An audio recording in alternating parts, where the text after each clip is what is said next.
All right, I'm going to hit the intro and then we'll be officially rolling.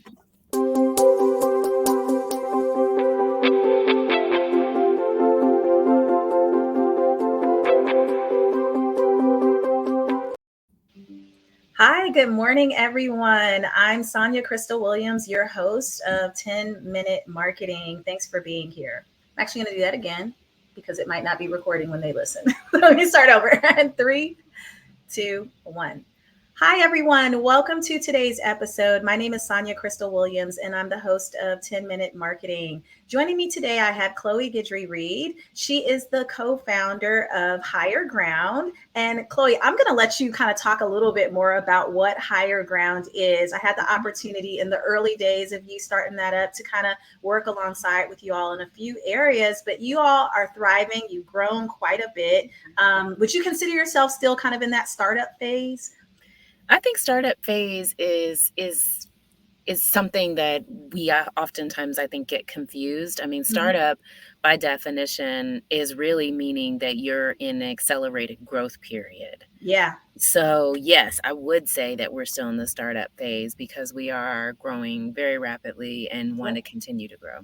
Yep. So tell us more about Higher Ground, Yes. just for everyone listening. Yeah. Absolutely. Absolutely. So Higher Ground is a software company. We do strategic sourcing and really help enterprise organizations with supplier engagement and governance. Awesome. So you're working with a lot of corporations on really helping fill their supplier chain pipeline, as well as manage some of the processes behind the scenes. That's what the software is doing. Absolutely. So helping them with the sourcing pieces all the way to the onboarding and the vetting, and then continuing to engage with your suppliers on a regular basis. Very cool. So with this business, I guess let's kind of dig a little bit before we talk about, and so everyone knows this episode today is a little bit of a coaching call. We're going to talk about Chloe's business, but also talk about, as she is in this phase of accelerated growth with Higher Ground, really what are the things that she's putting in place that are helping them continue to thrive, and where are their best areas of opportunity. So we're going to spend some time today really talking about that. But first, Chloe, I want to hear a little bit about the background of how you got into this line of work. It's a complex business problem that you're solving. But how did you even kind of figure out that this was something that needed to be addressed? Yeah. So prior to me starting Higher Ground, I was a risk management consultant and primarily worked with large enterprise organizations, the same of our clients that we service now. And so help them with risk identification across their supply chains and across their purchasing and procurement teams. So that is where I really got introduced to all of these corporations and their commitments around diversity, equity, and inclusion, particularly around their supply chain. And originally, a lot of our clients were like, could you help us with finding and sourcing some diverse-owned businesses based on what we're trying to do? And of course, there was a lot in my network, but of course, I was like, surely there's a tool or a marketplace or something that I can find because, there has to be other suppliers other than just the ones that I know. And so started really scouring the internet to see if I could find a solution that really was an end-to-end solution that could plug into some of their AP systems. And I couldn't find anything on the marketplace. And so that's what kind of led me down this discovery path of finding a solution to really address this problem, because not only were corporations, I knew corporations were looking for these diverse-owned businesses, but I knew diverse-owned businesses were also looking for some of these larger contracts to expand and grow their businesses as well. Huge. And you hit on a key term that a lot of us hear today: diversity, equity, inclusion, DEI, which definitely is a overall niche that needs addressing, of course, across a lot of businesses today. And you found it. So I'm really happy to hear about that. How long now have you all been in business, or kind of officially since you formed Higher Ground? Almost 3 years, almost 3 full years. Wow. I can't believe it. Yes. Yeah. A lot happens in a small amount of time. So 3 years, we're in 2023. So that means during kind of that I want to say awkward moment of, Yeah. kind of a lot of businesses having a lot of shifts in 2020 due to Yeah. COVID. How do you feel like, being that was a place where you all were kind of just really getting your legs, how did that period kind of fare out for you? Did you find it difficult to get in front of these enterprise clients, or did you Yeah. find resources that helped you? No, I think because we're a software company, a lot of our purchasers and buyers of the software are used to doing demos virtually, and so Mhm. it actually worked out for us really, really well. And we actually saw an uptick during COVID, and then during even through 2021 and through early 2022. Very cool. What would you say as you all were getting started? What were some of the first hires, like from a job title standpoint? What were some of Yeah. the first hires you made? The first couple of hires that I made were more administrative. Well, a couple to support me, project management. I needed people that could execute Mm-hmm. really at the time. And then the first other couple hires, I mean, we're a software company, so hiring engineers and developers were our main two. So on the business side, just some project managers that we had. Mm-hmm. And then on the tech side and the product management side, we hired two engineers, so head of product and head of engineering. Okay, so the day to day people needed to really keep everything going and flowing. And then, as you all did look for opportunities to work with your clients that you have now today, Mhm. what were some of the approaches you took? Was it a lot of relationships? Was it networking? Was it email campaigns? How did you really get out and start meeting more of the right type of clients? It was a little bit of both. I mean, the clients that we ended up booking were more relationships that came from networking. We did do some email campaigns. We continue to do email campaigns to get people in the funnel. But yeah, it's a combination. And I think with any business, you've got to try different things out. Different approaches work differently with different people and Mm-hmm. different organizations. But yeah, we crossed the gamut there. Wow. And today, I mean, you all, you have people dedicated now. I mean, was that you in the beginning that had to do a lot of the Yeah. legwork on the sales side, or and now do you have people in place for that? Yes, yeah, it was me doing a lot of the legwork. It's still me doing a lot of the legwork on the sales side because no one can really tell our story the way that someone from the beginning can. And as right now, while we're still in this accelerated growth period, um, I'm still the best person to do that. So some of the other responsibilities from operations to HR and some of just more the business process and system things Hmm. that we have inside of our business, those are usually run by somebody else. Okay. So I want to dig into that a little bit more because as a founder of a software company, and of course, tech is just such a huge niche and kind of vertical to be in right now. That's kind of a unique position because, as you just said, you're still out really being the face behind the brand. Right. Still relies on you as you all are in this period of growth. And so, with it relying on you, I know one of the things you and I kind of talked about previously was really putting yourself in a position where that personal brand really Right. means something. The way that Yeah. you are represented when Right. you go out in front of these customers makes a huge difference. Let me just kind of ask you why, because that was one of the things you brought up to me, like, hey, this is something where like I want to, kind of make sure I'm doing better or staying on top of. Why has that been an area of importance to you? Because I think there's a lot of business owners and founders out there that really need to hear that message. Yeah, I mean, I think that, when you're in an accelerated growth period, people want to know who you are, not just what it is that you do and what your software provides. And so it adds a level of connectivity that and humanizes our brand, our Mhm. business, our story that people can connect to. And so I do realize that that's very important. It's just one of those things that often we can market higher ground all day long, but when it comes to like marketing myself, sometimes it's just the last thing on my list of things to do. Yeah, and you use a word I love to use when I'm working with clients a lot, which is humanizing your brand because you Right. do have to find ways to connect. And it's so easy to be so focused on growing the business that some of the Yeah. things that we have to remember about ourselves, especially when you're running the business, is important too. But like you said, it's often the last thing on the list of things to Yeah. focus on. In terms of like how you position yourself to grow your personal brand or things, and I mean, you had a brand. I mean, you were already thriving as an executive and a partner at a risk management firm even before you started Higher Ground. So you've always had a visible presence. What Mhm. are the ways, at least leading into Higher Ground, that you feel like, well, I had a presence here or here with people when it comes to like just being visible online? And then Yeah. are there other places where you've started to grow there? Yeah, I mean, I had a presence, pretty much on most social media platforms. So Facebook, LinkedIn, Instagram. I find that I've gravitated towards more LinkedIn. That's where most of our customers on both sides of our platform are, Mm-hmm. and most brands are. I do have a Twitter account. I'm not on Twitter as much, Yeah. which I know that's where tons of people get information. Or X now, as they call it. Oh, X, yes, X now, yes.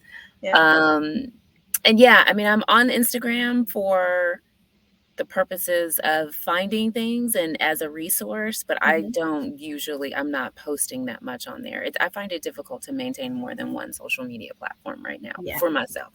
Yeah. And I think that's true. I think there's some social media platforms that you might just be an observer or a lurker on, like Right. Instagram. And it's also kind of distinguishing, as I have this business, what lane do I want to be in as I Hmm. start to kind of figure out where I want to go with that brand. Right. So LinkedIn definitely makes a lot of sense in terms of focal points.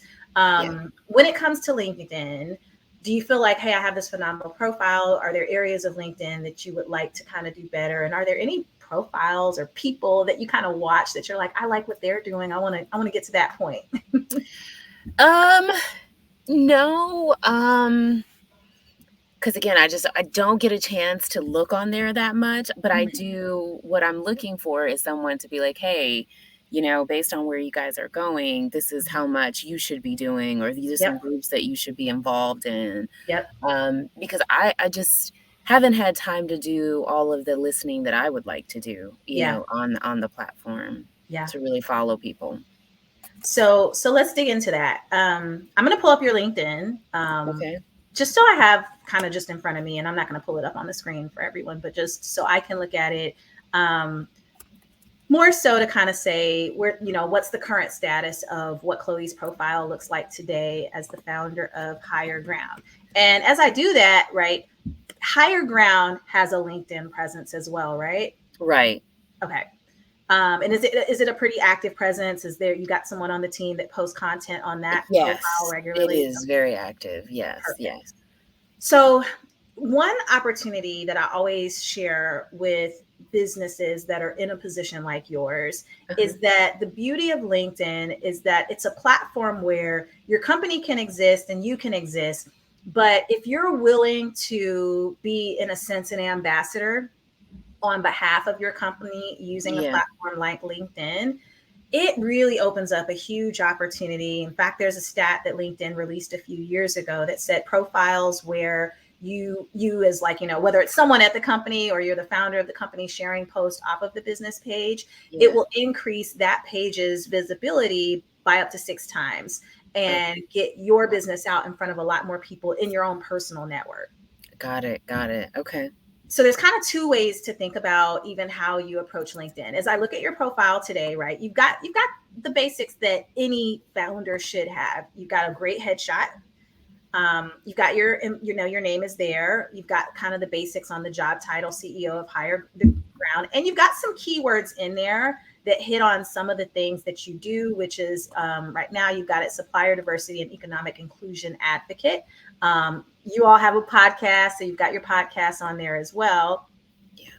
And so I want to break down LinkedIn into a few different areas, because if we were to think about how do we take this profile and, in a sense, just kind of tighten it up so that we can get more out of it, Yeah. there's a few different areas you could go and a few different areas that you can update, in addition to just content that gets produced that goes out on that channel that can help you Okay. along the way. So Perfect. one is, the background image. So you've got your profile image, and then behind on a personal profile, your image is like the background image. You've got it branded for Higher Ground. And I would say that's a good thing. You can keep that as it is, or you could think about if you want something that's slightly more personal to you, but still represents the work you do at Higher Ground. So it goes back to what you were saying about humanizing. Yeah. And thinking about, well, what is it that we do at Higher Ground? And it's Yeah. okay in that banner to even Yeah. have some of the words on kind of like what you do or how you're working with clients and who you're working with. You don't have to necessarily put the names of those companies, Right. but you could put, serving or bringing DEI, software or programs or opportunities to enterprise clients or something along Yeah. those lines. I tighten that up, but Okay. but Yes. No, that's good. Yeah. The action. exactly. Got Um, it. you can stick with, so right now your banner has Atlanta as the backdrop. I Mhm. recognize it because I know Atlanta. Right. And you could stay with that, or you could think about, is there something that's more meaningful that again might help people understand? I'm going to go to your website. Because it's one of those things where like I know your website's been updated as well. Well, not updated fresh, but like I know it's gone through many iterations over the past Yeah. 3 years. And so I know that you all have kind of a unique look with the type of graphics you're using on this site. Yes. The color scheme has changed a little bit. So if you wanted to have that brand feel a little bit tighter, Yeah. that's a good area of opportunity just on the graphic as well. Okay. The beauty That's is what I great. would That's do. helpful. Yeah, in your position, because you have the support, because you have a team, I would ask someone on the team to do that so you don't have to think about it, but now you have a little bit more direction you can give them on what you want it to look like. Yeah. And that gives you the opportunity, and maybe ask them to produce 2 to 3 new banner versions that you could run with. Okay. Okay. Um, And then when we get into the profile itself, all right, so we got the image part of the profile that people are going to see, and they're immediately going to form an impression there. Then there's like when people type in LinkedIn in that little search box, if I typed in supplier diversity and inclusion, what kind of profiles come up? Mm-hmm. And so, one, you do want to get discovered when Yeah. people are doing searches on LinkedIn. And part of that, we want to get discovered through the type of keywords that we use in our profile. That goes down to your title. That goes down to even in your description in the experience section of your profile. Mm-hmm. I would say maybe filling that in a little bit more because that's a good place to also drop DEI, supplier diversity, economic inclusion, some of those keywords that you're really focused on. But Okay. definitely also, I would probably, and I'm going to do it real quick for you. On LinkedIn, I would do a little test in LinkedIn search. And I Okay. would type in supplier, let's just type in supply chain software. And the reason why I'm typing that in is because I want to see what people pop up related to that. Mm-hmm. And those might be people in the industry, those might be competitors. And I'm using Right. supply chain software. That might not be the right phrase, but Right. I would play around with typing different phrases in that match what you do, that your audience, think about how would my audience seek out people, and try to write down a list of what those phrases might be, and then look them up to do your test first. And let's just say if supply chain management were one of those phrases, that's the Mm-hmm. phrase you're going to make sure you get incorporated into your profile in more places. Okay. So that's particularly the 2 places where you could get any of those keywords related to what you do at Higher Ground would be in the experience section under Higher Ground. And Okay. then the other section would be above that on LinkedIn. There's the about section. About. Okay. Got it. That section, and you have a pretty long, good, this is good. You have a pretty long kind of details and backgrounds here. What I would do to just make that where people will read it more, because you've got some words. I see diversity in here several times. I see equity in here. Great. I would break that up though into sections to make it Okay. more skimmable. And so skimmable meaning when people are on social media networks today, and LinkedIn's slightly different, people will spend a little bit more time, but the Hmm. reality is most people don't read captions on post word for word. Right. Most people are used to just taking their finger and scrolling up the Scrolling. feed. Yeah. And anything that you put in front of them needs to be digestible on that scroll. Right. So right now you have small paragraphs on the profile the way it's written, but it's not skimmable. Does that Okay. make sense? It does. It does. It does. So how do we make it skimmable? In a separate doc, because when you're in LinkedIn, it's not going to let you do bold. It's not going to let you put emojis. Okay. So in a separate doc, do it in Word, because if you copy and paste it out of Word with bold text, italics, anything you want to really use, it will stay in LinkedIn and it'll let you save it that way. Okay. So you could do things like put headings over some of those paragraphs. My background, who we work with or who I serve, opportunities I'm looking for, people Right. I help. You could have headers like that in place on that profile that can Okay. help you just break that up. And then I would say and this depends on the tone of your brand and your comfort level, but you could also consider breaking some of that up with emojis, not Mm, overly using emojis, but like at the right. start of each section, just Okay. again to draw attention and make it skimmable. Got it. Got it. Draw attention to just the breakup. Mm-hmm. And yeah. Okay. Okay, so that's just like functional stuff. The final thing, another area of opportunity, is your featured section. Okay. So Featured feature, section. yeah. So there's a section right under about. So if I'm looking at a LinkedIn profile, you have the person's banner and profile image at the top, then you've got all their name and like where they went to school or whatever. And then below that is about, which is like a freestyle, put whatever you want, which I would also put like, if it's okay to put some of your clients that are recognizable names, I'll drop some of those Yeah. in there too. Okay. And then featured. So featured is the section that comes after about. And this is the section where you can put, and it basically produces a carousel. That Okay. carousel Got it. it could include past posts. It could include links to articles off of Okay. LinkedIn or graphics, whatever you put there. You can choose to put whatever you want in that section. That's Okay. good real estate on your Yeah. profile. Because what you can do there is put, and this depends, you could put calls to action there. Okay. So usually your first three, if you do it like a carousel, your first three are going to show. So you might think about what are the three most important things I want people to know about me and my business professionally when they Yeah. scan this profile. Okay. It could be, here's a call to action, like, if y'all do demos or anything like that, sign up for your demo and do a really good graphic. Like, how some people have like those really nice thumbnails on YouTube when you're looking for YouTube videos to watch. Yeah. Yeah. You want to have a nice thumbnail like that Okay. on that Okay. carousel.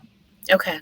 Perfect. And humanize it by putting like, how sometimes like it might be a picture of you, but the background's removed. And then it might say, book a demo or something like that. And it's not necessarily with you. It's going to take them to the website or wherever y'all actually have a link that books people. But if you are part of that presentation, that's an opportunity. Perfect.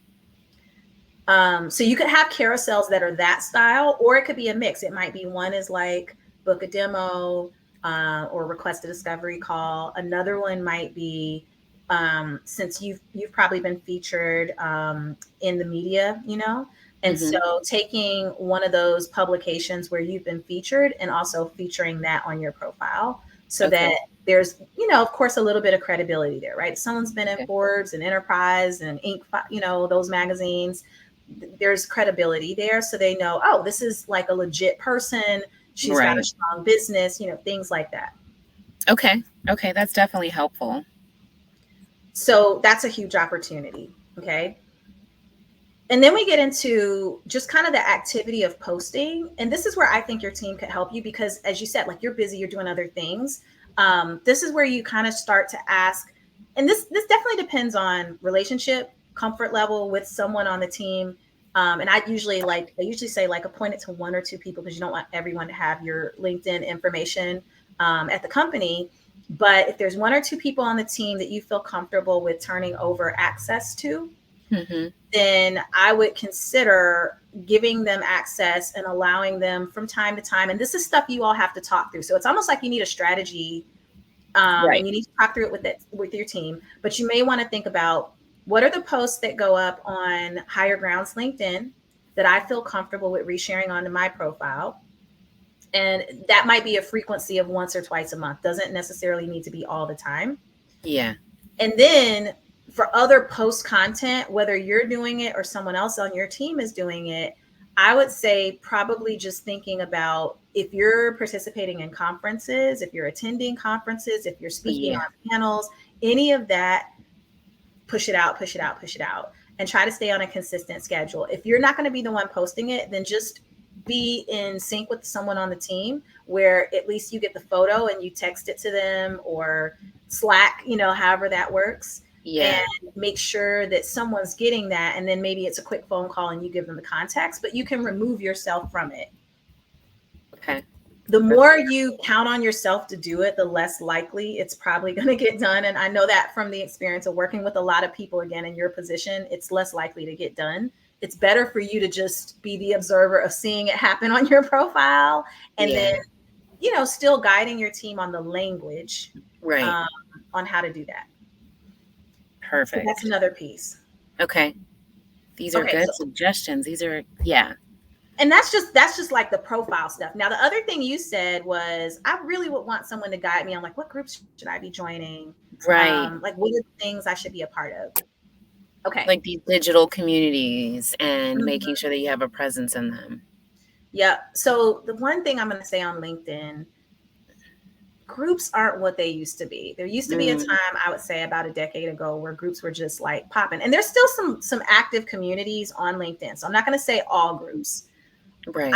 But I'm going to say if you post in most groups, you're not going to get much content or much likes, comments, shares. You're not going to get much engagement on posts. Okay. However, the reason why joining the group still can be powerful is because you can join that group and now you have access to people in that group to connect with one-on-one. Okay. That's the biggest value in groups. So that would go into the strategy bucket of working with someone on your team and asking them to produce a list of potential groups you could join. And I definitely in the supplier equity, diversity, equity, and inclusion in supply chain world, those groups exist, right? We know there's number one, all of the minority supplier groups all have groups on LinkedIn. And there's going to be the national one. And then there's probably one at each state level. Some of them you might have to formally be a member of, but some of those groups you don't. And so I would look for those opportunities. I would also look for opportunities within your alumni networks where you went to college. And then again, it's not so much about once you're in that group posting anything in the group. It's about finding people in that group, because once you get in the group, you can search by job titles, people in the group. Right. And now when you reach out to them, you can say, hey, we both went to blank college and I'm looking to connect with more alumni in this role. Can you want to connect? And then it's just, hey, now we have a connection on LinkedIn. And then maybe from there, it's messaging to start that digital relationship. If they're in Atlanta, eventually I always tell people within 2 to 3 messages, nowadays it might not be coffee, but in person, but maybe it's a Zoom call. And I try to get them out of LinkedIn after the first couple of messages, because if you keep messaging in LinkedIn, somebody's going to fall off at some point. Yeah. So true. So alumni networks, right? Which I would imagine you're probably a member of some already. I am, but one of them's active, the other one's not as active. Yeah. So that's where I would say you leverage it. The one that's not active, go find the people in that group and then connect with them one-on-one. And then the one that is, maybe that's an opportunity to kind of, bridge into another conversation. So alumni networks, any nonprofits you volunteered with or been a part of, those are good opportunities. any clubs, organizations, even if you did it in the past, National Black MBA, any of those type of organizations, get into those groups. And then again, they probably aren't having big conversations on LinkedIn. You probably just need to find them one-on-one. The place where, if you do want to find groups to actively participate in, is honestly Facebook right now. Okay. So this is where, again, it just depends on how you want to utilize Facebook. Yeah. You know what I mean? And if you want it to like update your profile where it's personal, but only personal to the extent you want it to be personal. Yeah. Or, or if you just want to like make it where that profile isn't necessarily searchable, or people don't see all your stuff unless they're your friend. And you can still participate in groups without people seeing or having access to all these parts of your social life that you may not want people to see unless you give them access. Yeah. But Facebook groups, that is where people actively talk, communicate. There's lots of conversations. I'm going to give you one example, and I'd have to brainstorm for what groups, but they exist on Facebook. But one quick example would be, for me, with starting this podcast and with looking for podcast opportunities. And this is a good opportunity for anyone. I started going on Facebook and researching, looking for podcast groups to join in. Okay. There's 2 podcast groups I'm on now. One of them is just to share your podcast, to, basically cross promote your podcast. Another one is a find a guest, be a guest group. Here's what's common on Facebook too, in groups, that people in groups, I'm not a big user of hashtags on Facebook because I just think hashtags on Facebook, people on Facebook don't speak that language. That's more for Instagram and TikTok and places like that. But within a group, and this is true of actually about 3 groups I'm in the podcast group I'm in, they use the hashtag find a guest. And so if you're looking for a guest because you're a podcast host, you literally type that into Facebook search and it will pull up tons of posts where people are looking for guests, or they want to find a guest. Interesting. Okay. If you want to be a guest. Yeah, it's a huge opportunity. If you want to be a guest, type in hashtag be a guest. And you can either do that within the group search, like, so each group has its own little individual search. And you can do that within the group just to funnel in all the posts where people are looking for a guest. Or you just go on Facebook and do it in general. And then you will see if the group is open, because Facebook, you can have open groups and closed groups. The podcast one I joined is a closed group. So if I'm doing be a guest, I have to search within the group, but you could also search just on Facebook just to test it out. And in any open group, that those opportunities will pop up. Same thing with call for speakers. Another group I'm in is a collab group where we work with each other to look for people to speak at each other's events. Call for speakers is the hashtag that's commonly used in that group, but many others. Okay. Perfect.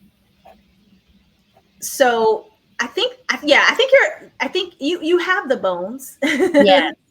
So it's really just probably rewiring the profile, just to make it more discoverable.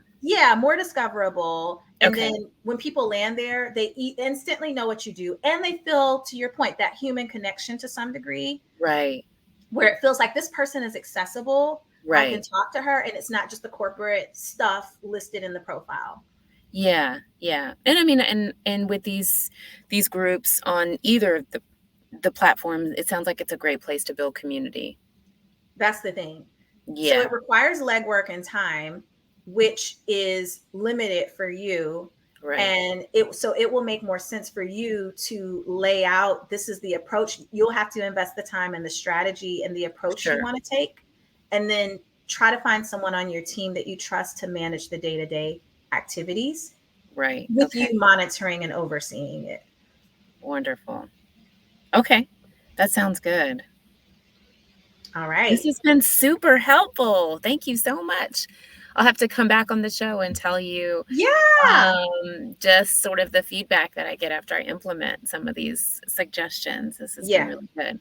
And I think this is the starting point. I think there's going to be more that you're going to discover you can do, but I think this is the starting point that leads you down that path. And then once you tighten it up, like, what am I going to put in the featured section? And then the stuff that's there might not stay there forever. It might rotate. That'll help you along the way. That sounds wonderful. Great, All great, right. great, great. Thank you so much. Thank you, Chloe. Thank you so much. Let me just kind of close out and just also saying, yes, we'd love to have you back in the future. That way, everyone can kind of hear how things are moving with your journey. For those of you listening, if LinkedIn is a place where you'd like to grow, implement some of these suggestions. Yes. Listen to this podcast, drop me a DM or a comment. I'd love to hear how this is working for you.